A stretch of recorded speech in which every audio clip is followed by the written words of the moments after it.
ये JEE mains का question है, ये 2024 में आया था। ट्रांजिशन मेटल क्या होता है? सो ट्रांजिशन मेटल ये डी ब्लॉक एलिमेंट का एक पार्ट है। तो डी ब्लॉक एलिमेंट क्या होते हैं? जिनके valence electron n-1 D subshell में जाए उसको हम डी ब्लॉक एलिमेंट बोलेंगे। But D block element and transition metal में डिफरेंस है। इन दोनों में डिफरेंस क्या है? ट्रांजिशन मेटल की अगर हम बात करें तो transition metal D block element का पार्ट होता है। फॉर एग्जांपल मैंने कहा कॉपर और मैंने कहा जिंक।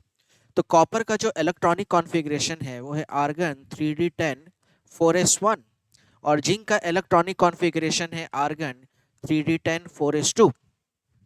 ठीक है, तो यहाँ पे कॉपर और जिंक दोनों अपने ग्राउंड स्टेट में है, बट ये जब स्टैंडर्ड ऑक्सीडेशन स्टेट में आएंगे, सो कॉपर का स्टैंडर्ड ऑक्सीडेशन स्टेट कॉपर +2 होता है और जिंक का स्टैंडर्ड ऑक्सीडेशन स्टेट जिंक +2 होता है। तो जब कॉपर अपने स्टैंडर्ड ऑक्सीडेशन स्टेट में आएगा तो ये हो जाएगा आर्गन 3d9 4s0।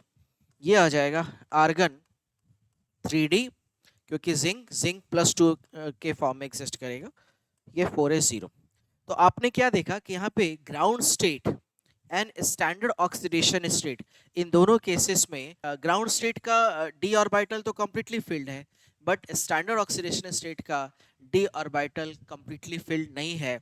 वहाँ पे एक इलेक्ट्रॉन की वैकेंसी है, एक इलेक्ट्रॉन यहाँ पे कम है। But on the other hand अगर हम जिंक की बात करें तो जिंक में ग्राउंड स्टेट में as well as standard oxidation state में डी ऑर्बिटल कंप्लीटली फिल्ड है। That's why copper and zinc दोनों डी ब्लॉक एलिमेंट है, बट कॉपर ट्रांजिशन मेटल हो जाएगा और zinc only D block element होगा। तो ये बेसिक डिफरेंस है transition metal and D block element में। Having highest third ionization enthalpy बोल रहा है।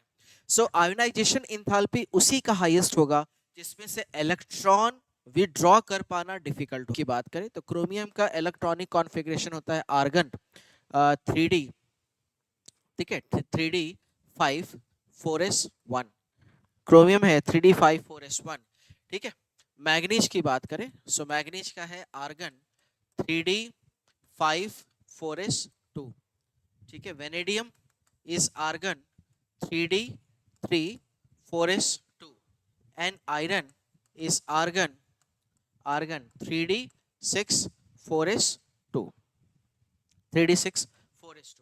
ठीक है, सो अगर आपने मैग्नीज को देखा सो मैग्नीज जो है, मैग्नीज का डी ऑर्बिटल हाफ फील्ड है और एस ऑर्बिटल कंप्लीटली फील्ड है। इट मींस मैग्नीज अपने स्टेबल इलेक्ट्रॉनिक कॉन्फ़िगरेशन में है। मैग्नीज से इलेक्ट्रॉन निकाल पाना डिफिकल्ट होगा क्योंकि मैग्नीज अपने इलेक्ट्रॉन्स को रिलीज नहीं करेगा। मैग्नीज ऑलरेडी यहाँ पे डी का हाफ फील्ड है और एस का फुल फील्ड है, तो मैग्नीज इलेक्ट्रॉन्स नहीं देना चाहेगा। तो यहाँ से इलेक्ट्रॉन्स को निकालने के लिए हमें ज़्यादा एनर्जी सप्लाई करना पड़ेगा एंड दैट्स व्हाई मैग्नीज का आयोनाइजेशन एंथैल्पी हाईएस्ट होगा।